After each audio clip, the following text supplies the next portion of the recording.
ورحمۃ اللہ وبرکاتہ۔ جی آواز اب آ جائے گی انشاءاللہ۔ اچھا جی، تھوڑی سی تصحیح کر لیجیے اس اعلان میں۔ تو یہ جو ہمارا لیول 3 ہے، یہ جو 13 اسباق پر انشاءاللہ یہ مشتمل ہوگا۔ ہم اس کے اندر 13 اسباق پڑھیں گے، اور جو ہم نے کہا کہ اس میں ہم 7 مسائل جو ہیں، 7 اہم موضوع جو ہے ان کے متعلق احادیث بیان کریں گے، تو اس میں بھی تھوڑی تصحیح کر لیں۔ تو وہ ہم پڑھیں گے زکوٰۃ کے مسائل اور روزے کے مسائل۔ زکوٰۃ اور روزے کے مسائل ہم بیان کریں گے انشاءاللہ الرحمن۔ اور وہ اس لیے کہ جب ہمارا یہ کورس ختم ہوگا تو انشاءاللہ اللہ رب العالمین ہم سب کو بخیر و عافیت رکھے، تو رمضان کا آغاز ہو جائے گا۔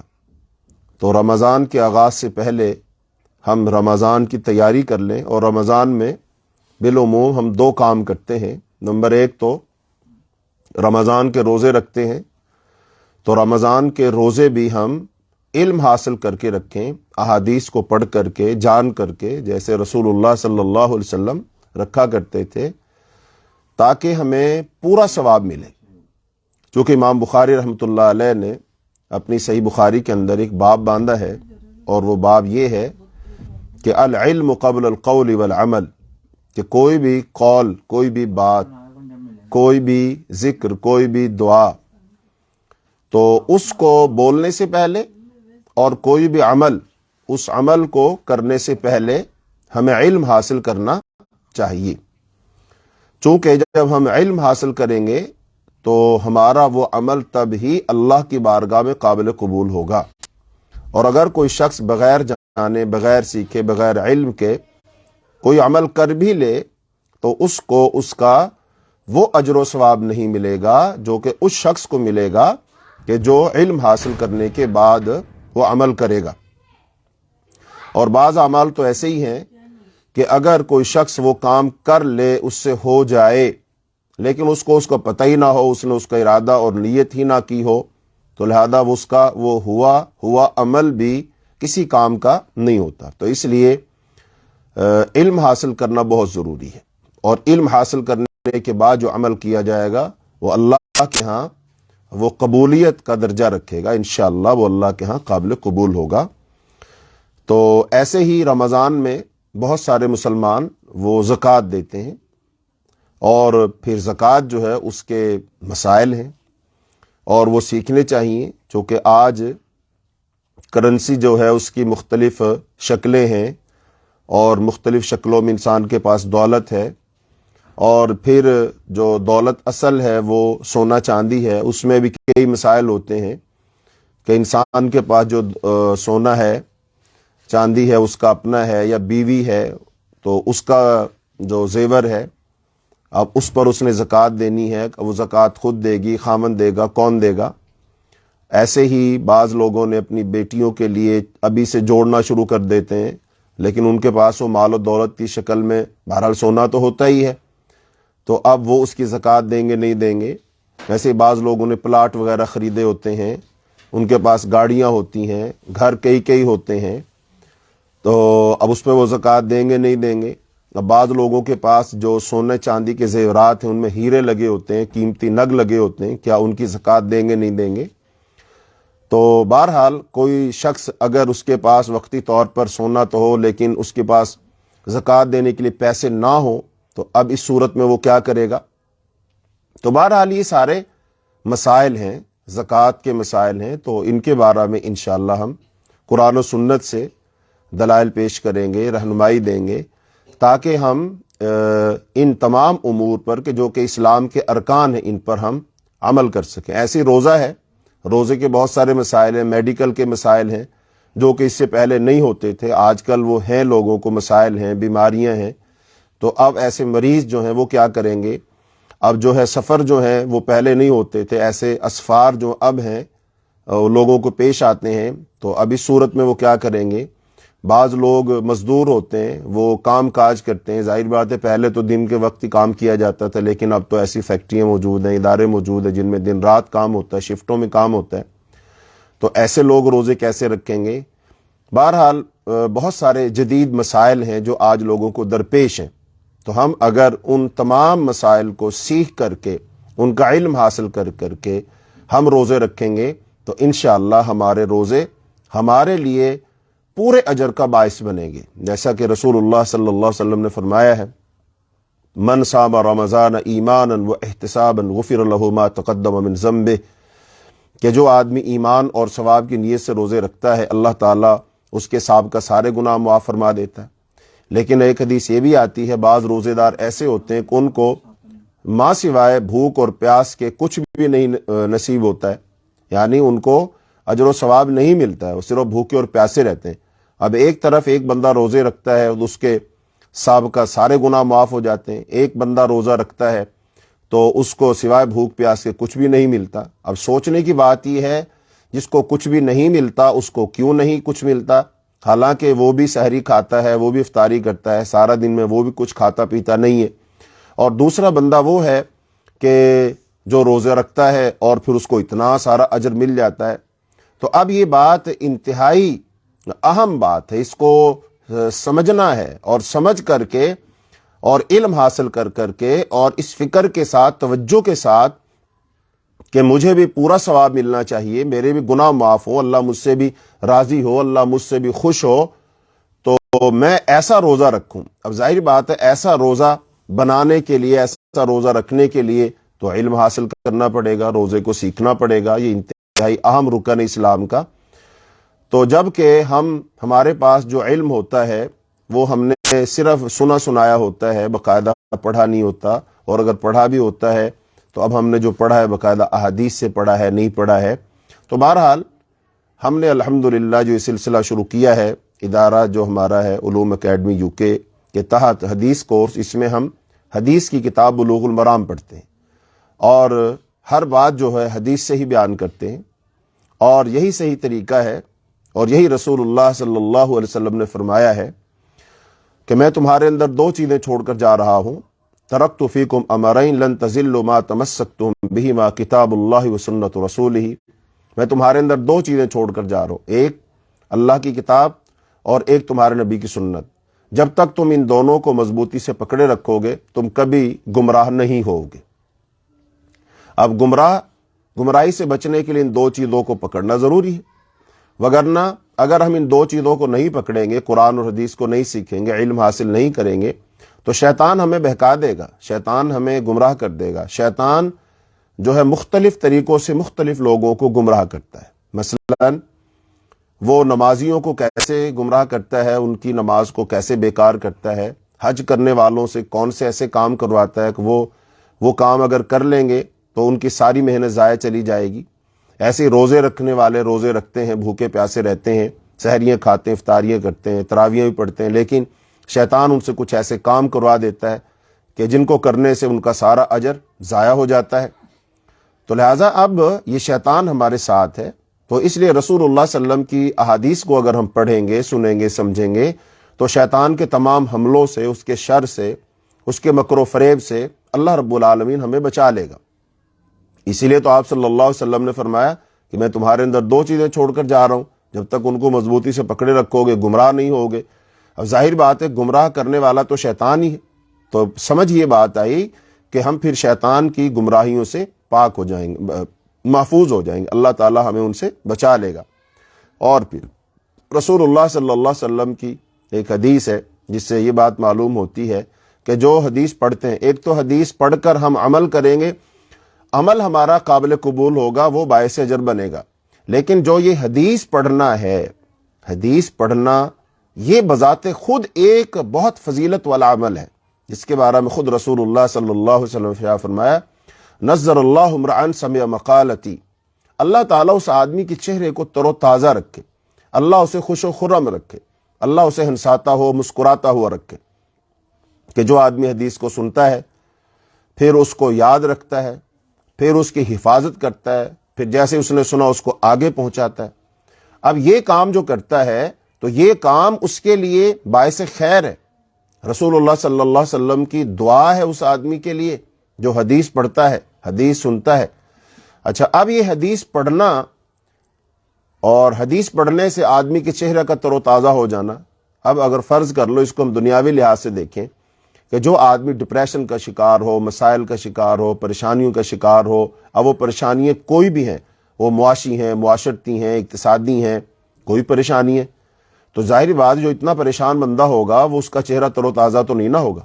وہ تو بیچارہ پریشان ہوگا، اس کے چہرے سے ہوائیاں اڑی ہوں گی اور اس کا چہرہ تو سیاہ ہوگا، آنکھوں کے گرد ہلکے بن گئے ہوں گے اور جناب بہت ساری بیماریوں میں مبتلا ہو گیا ہوگا. وہ تو کبھی مسکراتا ہوگا.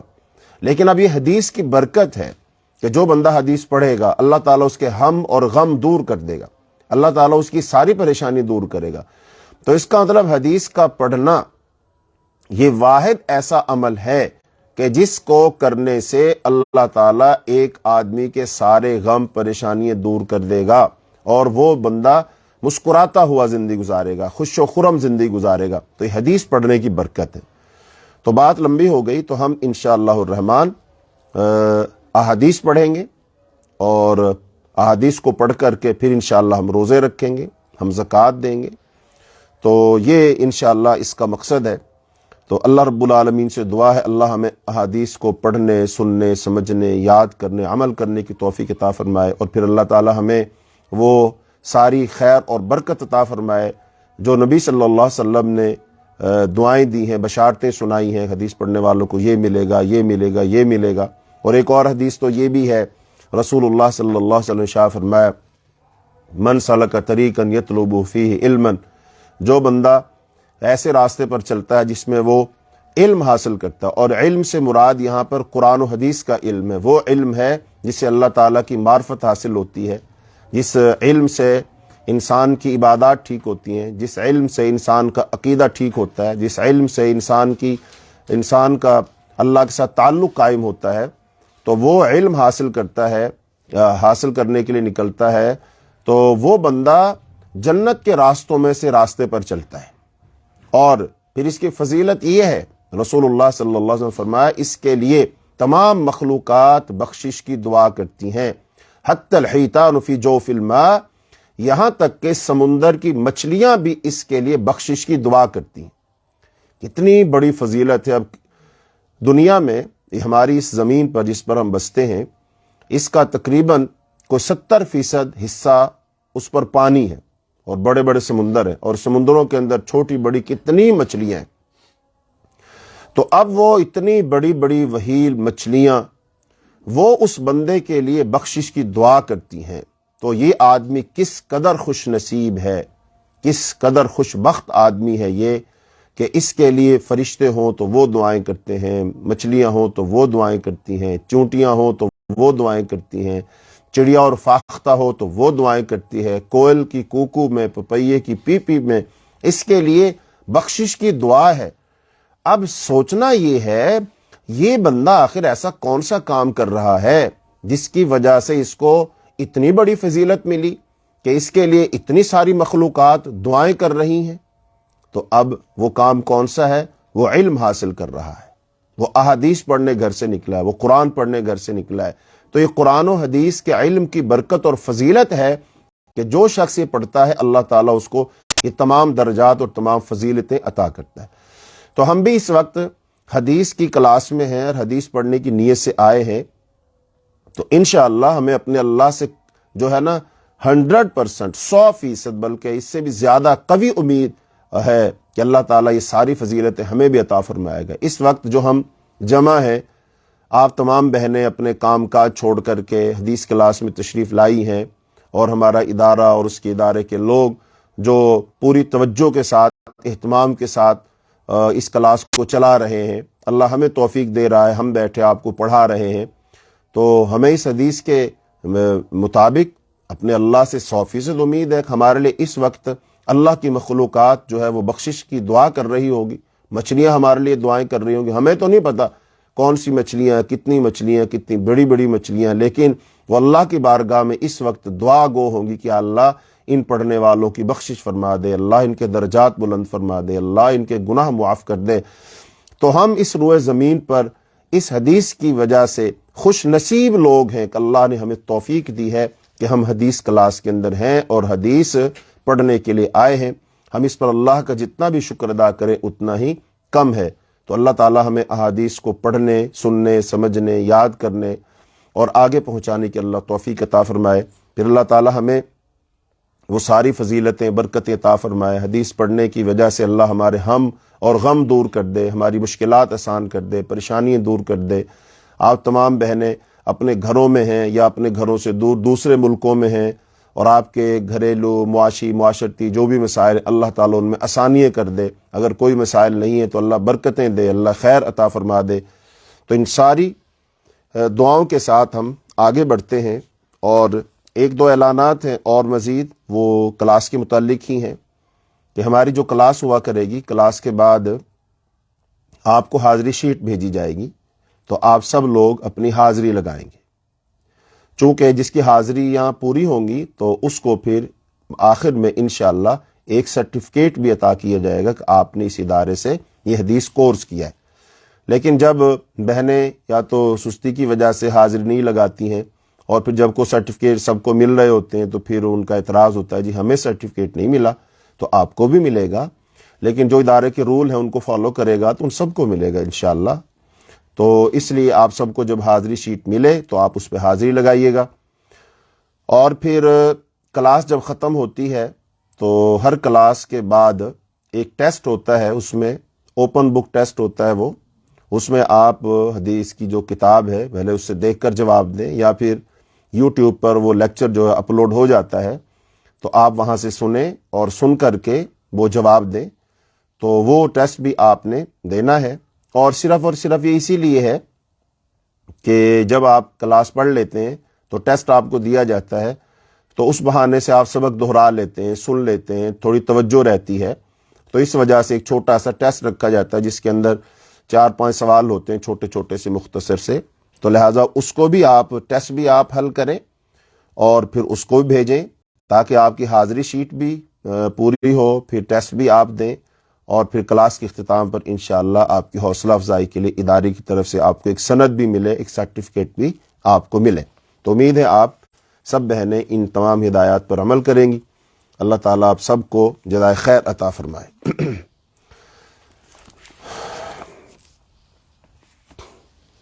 اچھا جی، تو اب ہم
جی، تو ہمارا پہلا سبق ہوتا ہے انشاءاللہ کتاب الزکوٰۃ سے۔ تو کتاب الزکوٰۃ میں زکوٰۃ کے احکام و مسائل بیان کیے جائیں گے۔ تو سب سے پہلے زکوٰۃ کا جو لفظ ہے نا، اس لفظ کا معنی اور مفہوم آپ کے سامنے بیان کر دیں۔ تو زکوٰۃ کا لفظ جو ہے عربی میں، تو اس کا اردو میں معنی بنتا ہے کسی چیز کی نشو و نما اور اس کے بڑھنے کو زکوٰۃ کہتے ہیں۔ چنانچہ جب کھیتی بڑی ہو کر لہلہانے لگتی ہے تو عرب کہتے ہیں زک الزرع، کھیتی نے نشو و نما پائی اور وہ بڑھی۔ اور ایک اس کا معنی یہ بھی بیان کیا جاتا ہے، زکوٰۃ کا معنی پاک کرنا، تزکیہ۔ تو چونکہ زکوٰۃ دینے سے مال جو ہے وہ پاک ہو جاتا ہے، یعنی کہ جو اللہ کا اس میں حق ہے وہ نکل جاتا ہے۔ اللہ نے وہ غریبوں کا جو حق رکھا ہے مال میں تو وہ نکل جاتا ہے، تو وہ پاک ہو جاتی ہے۔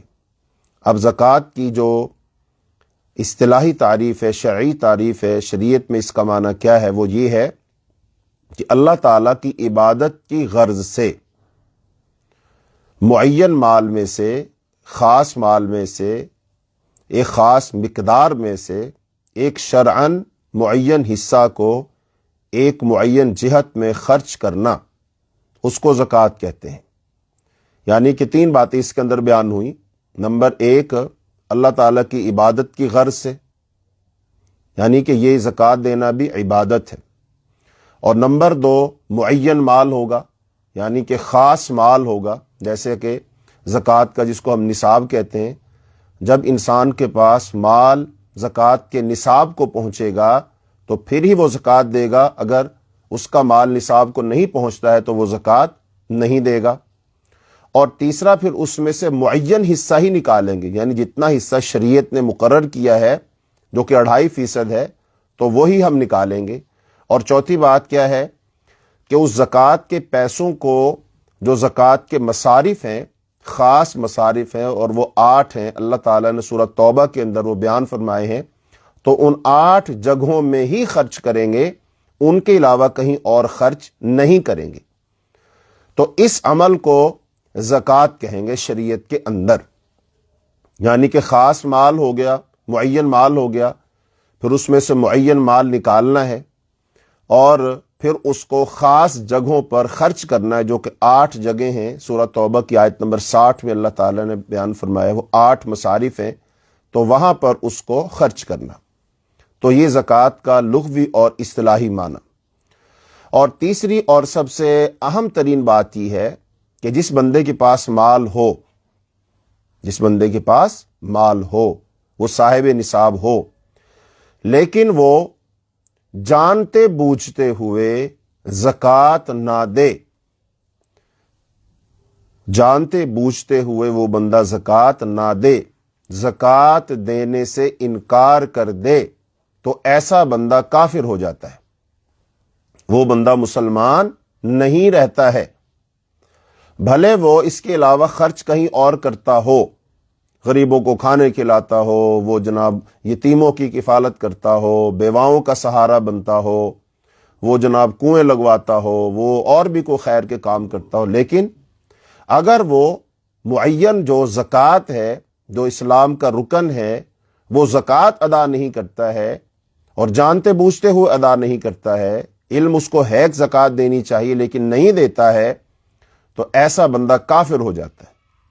نمبر 2، اگر اسلامی حکومت ہو تو پھر اس کے خلاف جہاد کیا جائے گا، اس کے خلاف قتال کیا جائے گا، اسے قتل کیا جائے گا، جیسا کہ حضرت ابوبکر صدیق رضی اللہ تعالیٰ عنہ کے دور میں مانعین جو زکوٰۃ تھے نا، زکوٰۃ دینے سے کچھ لوگوں نے انکار کر دیا تھا، حالانکہ وہ رسول اللہ صلی اللہ علیہ وسلم کے زمانہ میں تو زکوٰۃ دیتے تھے، تو انہوں نے کہا جی اب ہم زکوٰۃ نہیں دیں گے۔ تو حضرت ابوبکر صدیق رضی اللہ تعالی عنہ نے اعلان کیا کہ جو بندہ حضور پاک صلی اللہ علیہ وسلم کے زمانہ میں زکوٰۃ دیتا تھا اور اب وہ زکوٰۃ نہیں دے گا تو میں اس کے خلاف قتال کروں گا۔ صحابہ کرام رضی اللہ عنہم اجمعین نے کہا کہ جی جو بندہ نماز پڑھتا ہے، کلمہ پڑھتا ہے، تو وہ تو مسلمان ہے، تو اس کے خلاف جہاد کیسے کریں گے؟ فرمایا نہیں، وہ فرق کر رہا ہے نماز اور زکوٰۃ میں، تو میں اس کے خلاف جہاد کروں گا، قتال کروں گا اس کے خلاف۔ اور آپ نے تو یہاں تک سختی کرتے ہوئے ارشاد فرمایا کہ اگر کوئی شخص آپ صلی اللہ علیہ وسلم کے زمانہ میں ایک رسی زکوٰۃ دیتا تھا نا، رسی بنتی تھی، یعنی اونٹ دینا ہے اور اونٹ کے گلے میں رسی بندھی ہوئی ہے، تو وہ رسی اگر نہیں دے گا، اونٹ پورا دے دے گا اور وہ رسی نہیں دے گا تو میں اس کے خلاف بھی جہاد کروں گا۔ پھر جہاد ہوا، قتال ہوا، اور پھر آپ نے ان کے خلاف لڑائی کی۔ تو جہاد جو ہوتا ہے وہ مسلمانوں کے خلاف نہیں ہوتا، وہ تو کافروں کے خلاف ہوتا ہے، تو لہذا پھر جہاد کیا گیا اور ان سے زکوٰۃ وصول کی گئی۔ تو لہذا یہ بات سب سے اہم ہے کہ جو مسلمان اللہ تعالیٰ نے ان کو مال دیا ہے تو ان کو چاہیے کہ وہ اپنے مال کی زکوٰۃ دیں۔ وہ زکوٰۃ کیوں نہیں دیتے؟ یہ اللہ نے حق مقرر کیا ہے، اور یہ مال بھی دیا ہوا اللہ کا ہی ہے، اور وہ اللہ اس کو لینے پر بھی قادر ہے۔ بہت سارے واقعات دنیا میں ہوتے ہیں، جیسے سیلاب آئے، سونامی آئے، زلزلے آئے، تو بڑے بڑے امیر لوگ جو تھے، کھاتے پیتے جو لوگ تھے، صاحب مال لوگ تھے، اور سب کچھ ان کا تباہ و برباد ہو گیا۔ تو اس کا مطلب اللہ تعالیٰ دیتا ہے تو اللہ تعالیٰ لے بھی سکتا ہے۔ تو لہذا انسان کو یہی سمجھنا چاہیے کہ یہ جو مال مجھے ملا ہے یہ اللہ کے خاص فضل و کرم سے ملا ہے، اللہ نے ہی مجھے دیا ہے، اللہ جب چاہے گا مجھ سے لے لے گا۔ یہ تو مہربانی ہے کہ اس کو میں اللہ کی راہ میں اللہ کا دیا ہو مال ہی خرچ کروں تو مجھے ثواب مفت میں مل جائے گا۔ تو لہذا زکوٰۃ دینی چاہیے، زکوٰۃ کا انکار نہیں کرنا چاہیے۔ تو فقہائے کرام نے نماز کے بیان کے بعد زکوٰۃ کو بیان کرتے ہیں، کیونکہ نماز کے بعد سب سے زیادہ مؤکد رکن اسلام کا وہ زکوٰۃ ہی ہے، یعنی کہ اسلام میں نماز کے بعد اہم ترین تاکید والا جو رکن ہے وہ زکوٰۃ ہے۔ تو بہرحال زکوٰۃ کے دینے کے بہت سارے فوائد ہیں، زکوٰۃ دینے کے بہت سارے فوائد ہیں، نقصان تو ایک بھی نہیں نہ ہے، نقصان تو ایک بھی نہیں ہے اور فائدے بہت سارے۔ اور جو لوگ اللہ کی راہ میں خرچ کرتے ہیں یا خرچ کرتے ہوئے وہ حساب کتاب لگاتے ہیں، چونکہ بعض لوگ بڑے حسابی ہوتے ہیں نا، وہ حساب لگا رہے ہوتے ہیں، بھئی اتنے ہزار میں نے دے دیے اور اتنے لاکھ میں نے دے دیے، اور زکوٰۃ کا حساب لگاتے ہیں۔ کسی کے آدمی کے پاس اربوں روپے ہیں، کروڑوں روپے، اور وہ حساب لگاتا ہے 2.5% کے لحاظ سے۔ جس کے پاس 1 ارب روپیہ ہو تو وہ کہے گا 2.5 کروڑ روپیہ مجھے دینا پڑے گا، تو 2.5 کروڑ روپیہ میرے مال سے کم ہو جائے گا، اور پھر اگلے سال بھی دوں گا، پھر اگلے سال بھی دوں گا، پھر اگلے سال بھی دوں گا۔ تو اس کا مطلب میں تو 4 سالوں کے اندر 10 کروڑ روپیہ زکوٰۃ میں ہی دے دوں گا۔ تو لہذا وہ یہ سوچ کر خود ڈر جاتا ہے، کانپ جاتا ہے کہ اتنے پیسے زکوٰۃ میں، چلو کوئی 1,00,000 2,00,000 لے لو، 10-20 لاکھ لے لو، یہ سیدھا 2.5 کروڑ روپیہ۔ اچھا، اب یہ بات جب ذہن میں آتی ہے نا، خیال آتا ہے، تو پھر ذہن میں یہ رکھنا چاہیے، رسول اللہ صلی اللہ علیہ وسلم نے شاہ فرمایا، میں قسم کھا کر کہتا ہوں جو بندہ اللہ کی راہ میں صدقہ کرتا ہے اس کا مال کم نہیں ہوتا، ما نقصت صدقۃ من مال، صدقہ مال کو کم نہیں کرتا۔ اب ایک طرف ہماری سوچ ہے، یہ ذہن ہے، یہ نظریہ ہے، اور دوسری طرف رسول اللہ صلی اللہ علیہ وسلم کے فرمان مبارک ہے کہ صدقہ کرنے سے مال کم نہیں ہوتا۔ اب بتائیے ہم اپنے دل کی بات کو مانیں کہ رسول اللہ صلی اللہ علیہ وسلم کی حدیث کو مانیں؟ اب یہ ایمان کی بات ہے، یقین کی بات ہے۔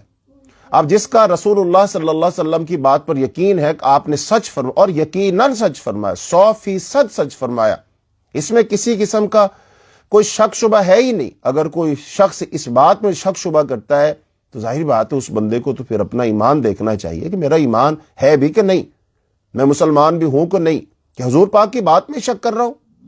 تو حضور پاک کی بات میں تو ہم نے شک ہی نہیں کرنا، چونکہ آپ صلی اللہ علیہ وسلم کے بارے میں اللہ تعالیٰ نے کیا فرمایا، وَمَا يَنطِقُ عَنِ الْهَوَىٰ إِنْ هُوَ إِلَّا وَحْيٌ يُوحَىٰ، کہ وہ نہیں بولتا اپنی خواہش نفس سے، وہ تو اسی وقت بولتا جب اس کی طرف وحی کی جاتی ہے۔ تو آپ صلی اللہ علیہ وسلم تو وحی آتی تب بولتے، اور وحی کس کی طرف سے آتی ہے؟ اللہ کی طرف سے آتی ہے۔ تو اس کا مطلب آپ تو اللہ کے حکم سے بولے نا، تو یہاں پر بھی آپ اللہ کے حکم سے ہی بولے کہ مال صدقہ کرنے سے کم نہیں ہوتا۔ تو یہ آپ صلی اللہ علیہ وسلم نے اللہ کے حکم سے کہا، اور اللہ رب العالمین وہ ذات ہے جس کے پاس سارے اختیارات ہیں، مال کم بھی وہ کرتا ہے، زیادہ بھی وہ کرتا ہے، عطا بھی وہ کرتا ہے، چھینتا بھی وہ ہے، سارے خزانے ہیں ہی اللہ کے پاس۔ تو جس اللہ کے پاس سارے خزانے ہیں وہ اللہ فرما رہے ہیں کہ مال صدقہ کرنے سے مال کم نہیں ہوتا۔ تو جو بندہ اب یہ حساب لگا رہا ہے کروڑوں روپے زکوٰۃ میں دوں گا تو میرا مال اتنا کم ہو جائے گا، تو اس آدمی کو اپنی اصلاح کرنی چاہیے، اپنا عقیدہ نظریہ درست کرنا چاہیے کہ رسول اللہ صلی اللہ علیہ وسلم کا فرمان ہے اور آپ اللہ کے حکم سے بولے ہیں، تو گویا کہ اللہ رب العالمین کا ہی فرمان ہوا، اللہ رب العالمین کی منشا اور مرضی سے رسول اللہ صلی اللہ علیہ وسلم بولے کہ صدقہ کرنے سے مال کم نہیں ہوتا۔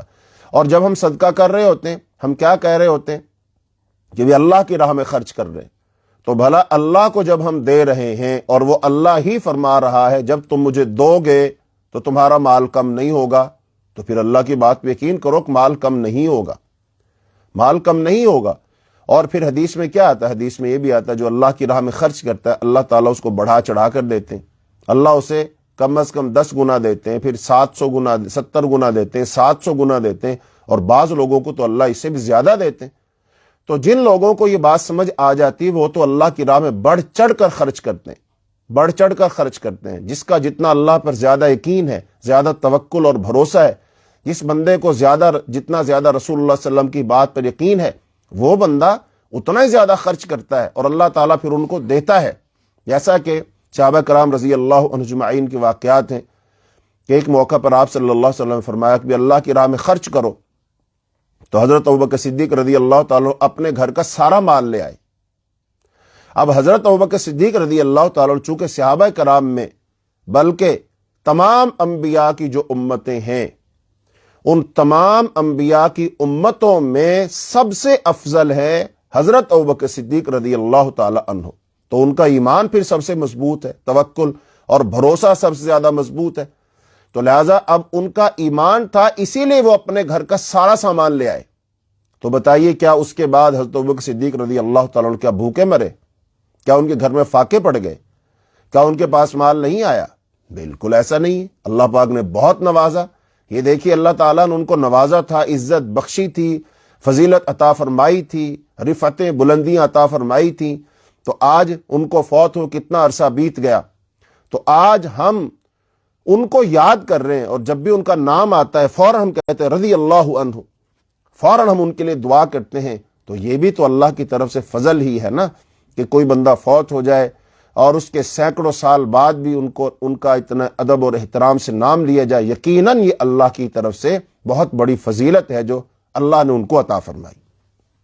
حضرت ابوبکر صدیق رضی اللہ تعالیٰ عنہ، حضرت عمر رضی اللہ تعالیٰ عنہ اپنے گھر کا آدھا مال لے آئے، بلکہ ایک دفعہ قحط پڑا، حضرت عثمان رضی اللہ تعالیٰ عنہ کے زمانہ میں قحط پڑ گیا، اور لوگوں کے پاس ظاہر بات ہے کھانے پینے کے لیے کچھ نہیں ہے، بڑی مشکلات ہیں، پریشانیاں ہیں۔ تو اس وقت آپ کا ایک قافلہ آیا شام سے، جب شام سے آپ کا وہ قافلہ آیا تو ظاہر بات ہے جو کاروباری لوگ تھے وہ آپ کے پاس آئے اور کہا جی ہمیں سامان دے دو، ہمیں سامان دے دو، اور جب ہم یقیناً ان کا کاروباری ذہن تھا کہ ہم آپ سے خریدیں گے، خرید کر لوگوں کو بیچیں گے تو منافع ملے گا۔ حضرت عثمان رضی اللہ تعالیٰ عنہ کا قافلہ آیا، لوگ خریدنے والے آئے، بات چیت کی، کہا اچھا میں تمہیں کل بتاؤں گا۔ اگلے دن وہ لوگ صبح سویرے آ گئے کہ ہم پہلے خرید لیں، تو حضرت عثمان رضی اللہ تعالیٰ نے فرمایا کہ بھئی میں نے تو وہ بیچ دیے۔ کہا کتنے میں بیچا؟ کہا جی مجھے اتنا منافع مل رہا تھا میں نے بیچ دیا۔ کہا جی اتنا منافع تو کوئی دے ہی نہیں سکتا، تو آپ نے کس کو بیچ دیا؟ ہم سے بڑا تاجر کوئی نہیں، آپ نے کس کو بیچ دیا؟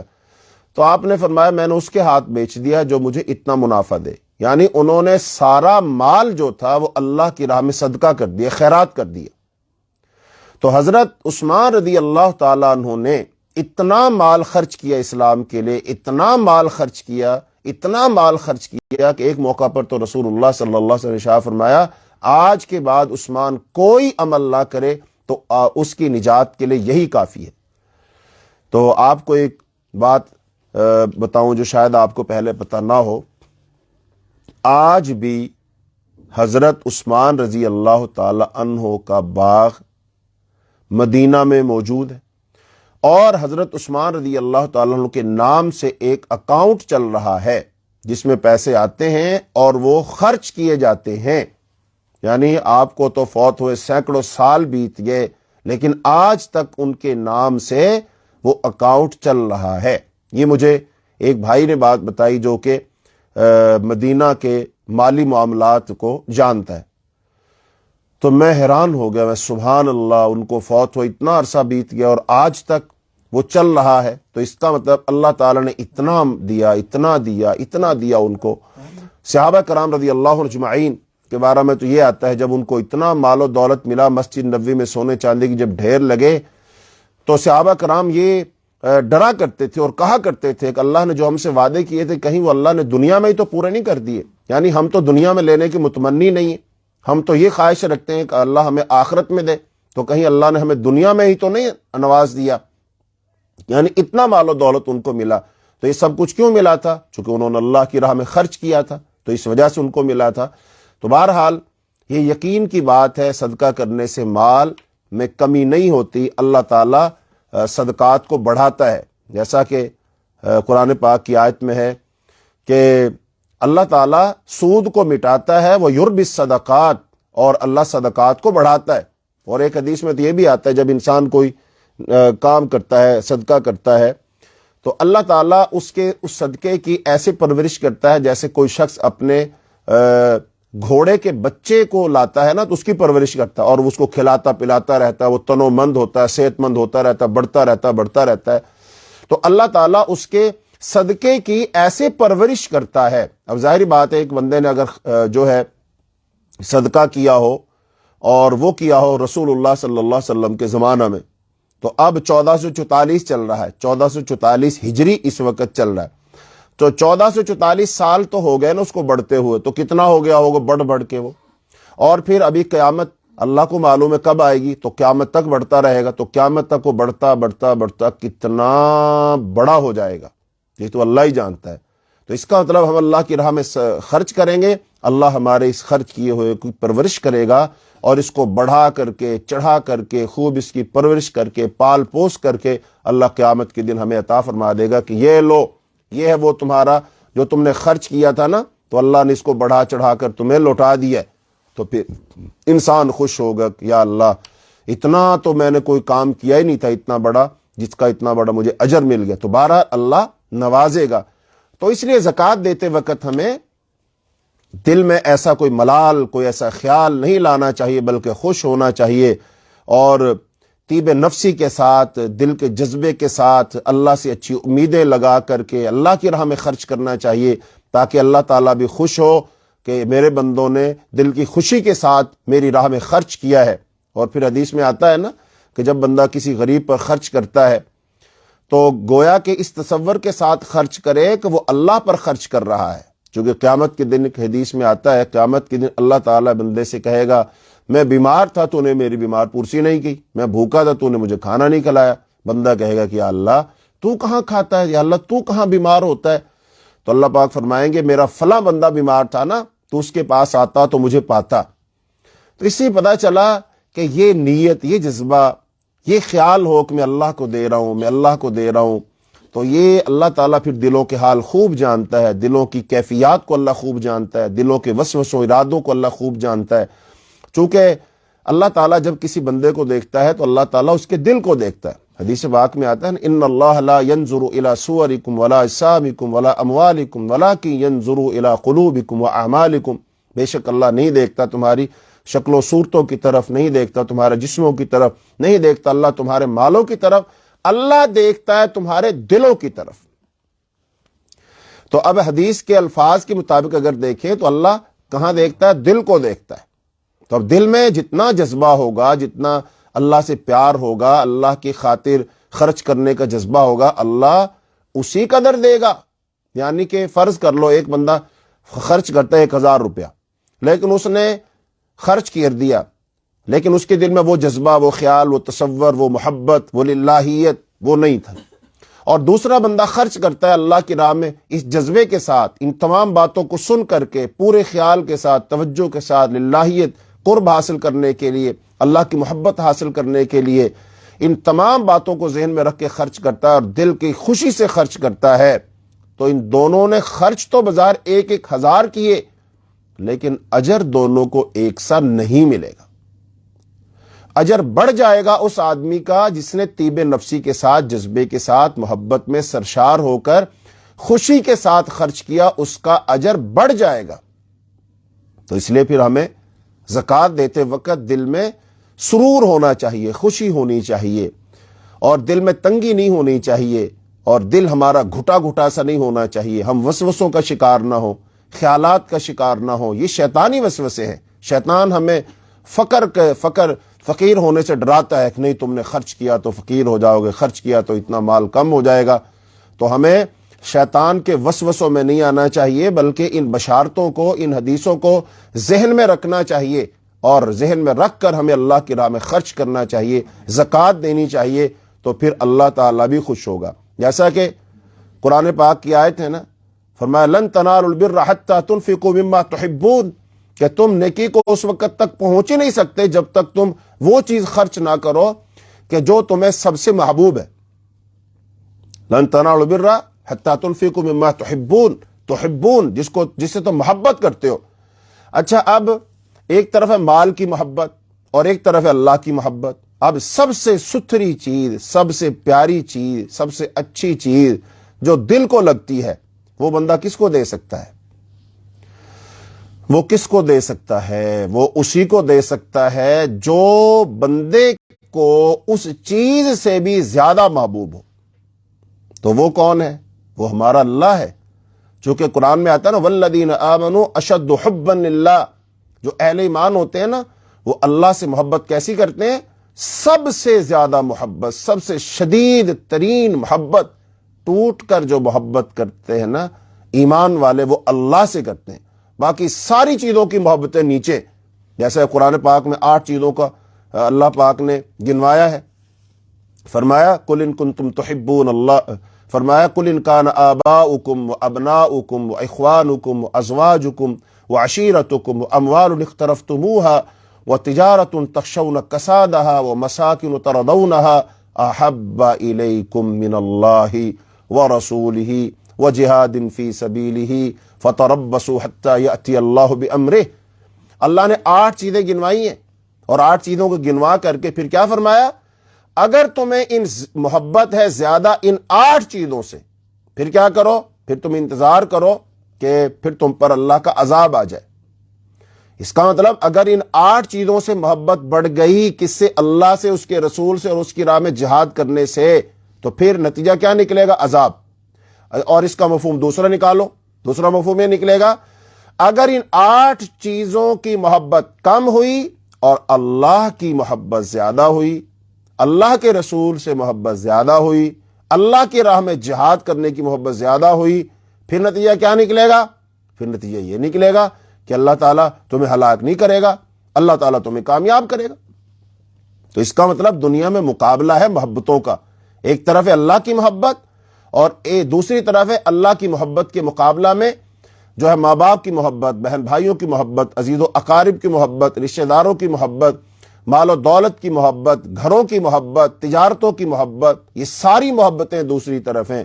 تو پھر ہم ثبوت دیں اللہ کو کہ اللہ ہمیں تجھ سے محبت ہے. تو نے ایمان والوں کا جو وصف بیان کیا نا والذین آمنوا اشد حبا للہ، ایمان والوں کو سب سے زیادہ محبت اللہ سے ہوتی ہے کہ اللہ ہمیں تجھ سے ہی زیادہ محبت ہے اور کسی چیز سے محبت نہیں. جو چیز بھی اب تیری محبت کے آڑے آئے گی، ہمارے اور تیری محبت کے درمیان میں آئے گی، اللہ ہم اس چیز کو ہٹا دیں گے، اللہ ہم اس چیز کو قربان کر دیں گے.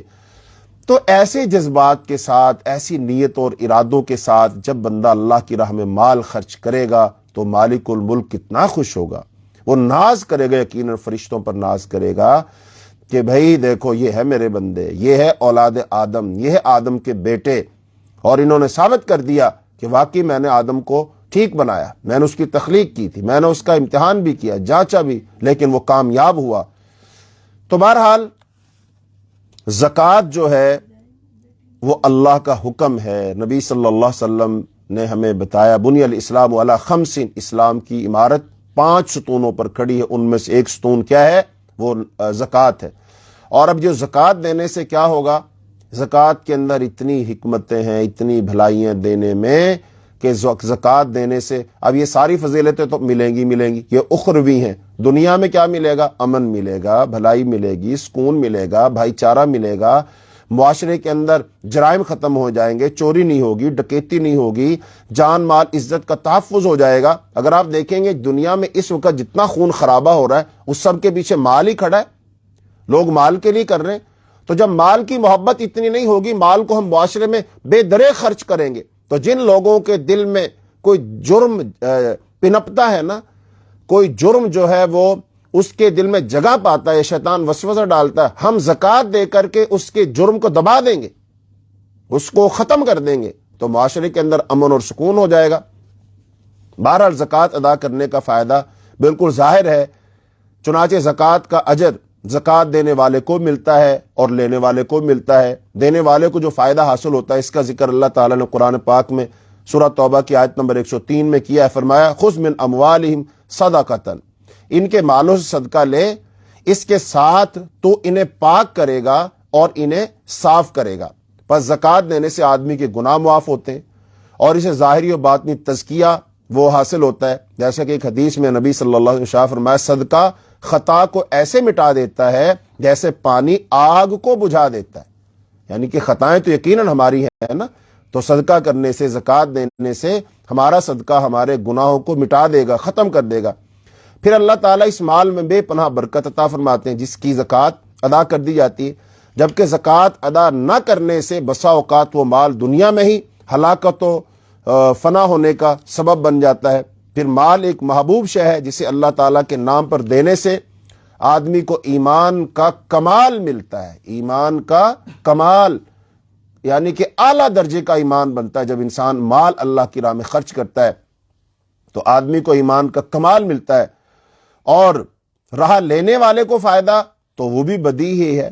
بلا شبہ زکوٰۃ کا نظام ایک مسلم معاشرے کی اخلاقی، اقتصادی، روحانی صلاح و فلاح کا قوی ترین ذریعہ ہے۔ اب زکوٰۃ جو ہے اس کی فرضیت جو ہے سن 2 ہجری میں ہوئی، تو زکوٰۃ کب فرض ہوئی؟ مکہ مکرمہ میں یا مدینہ منورہ میں؟ تو اکثر علماء کا قول یہی ہے کہ زکوٰۃ 2 ہجری میں روزوں کی فرضیت کے بعد مدینہ میں فرض ہوئی تھی۔ تو اس سے پہلے بھی لوگ خرچ تو کرتے تھے اللہ کی راہ میں، لیکن اللہ تعالیٰ نے یہ فرض کر دیا۔ اور پھر سورہ انعام میں اللہ تعالیٰ نے اس کا ذکر کیا ہے۔ پھر زکوٰۃ کا حکم کیا ہے؟ زکوٰۃ کتاب و سنت کی نص اور امت کے اجماع سے فرض ہے۔ امت کا اس بات پر اجماع ہے کہ جو زکوٰۃ کے فرض ہونے کو جانتا ہو اور پھر بھی اس کا انکار کر دے تو وہ کافر ہے، کیونکہ وہی صورت میں اللہ اور اس کے رسول کی تکذیب کرنے والا ہے۔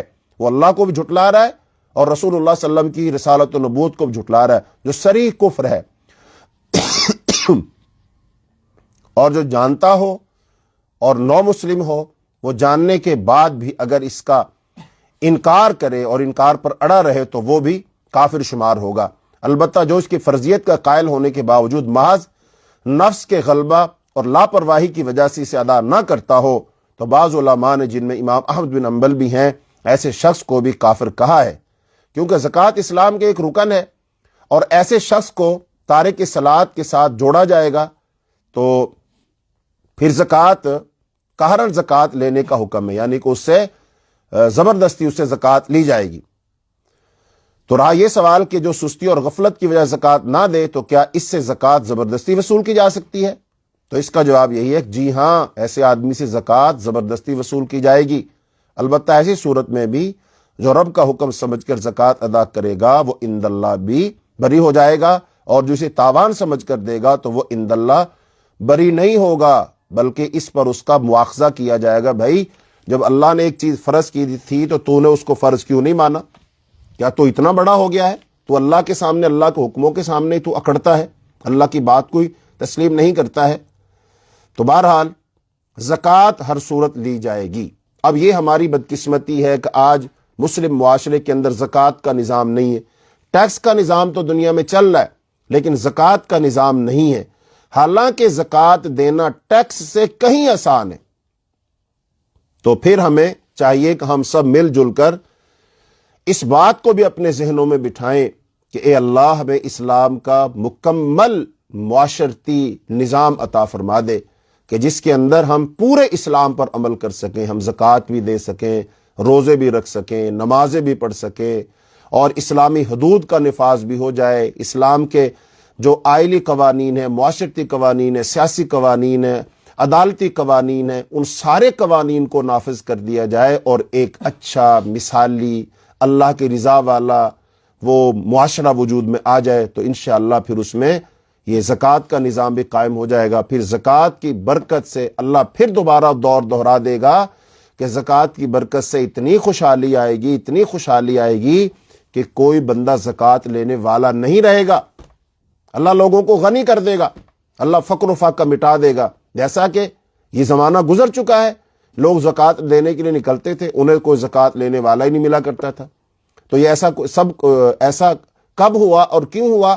ایسا اس وقت ہوا جب ہم نے اللہ کے دین پر مکمل عمل کیا، اللہ کے دین کو بطور نظام کے قبول کیا، اور اس کے مطابق ہم نے ایک معاشرہ تشکیل دیا، اس کے مطابق ہمارا جو سارے قوانین بنے، تو پھر اللہ تعالیٰ نے ہمیں اس دنیا میں ہی اللہ پاک نے یہ دن دکھائے کہ اتنی خوشحالی آ گئی، اتنا امن سکون آ گیا۔ کوئی عورت وہ زیورات سے لدی پھندی جو ہے وہ بیابانوں سے گزرتی ہے، جنگلوں سے گزرتی ہے، تنہا اپنی سواری پر بیٹھی ہے، کوئی اس کی طرف میلی آنکھ سے دیکھنے والا نہیں، اس کی جان بھی محفوظ ہے، اس کی عزت بھی محفوظ ہے، اس کا مال بھی محفوظ ہے۔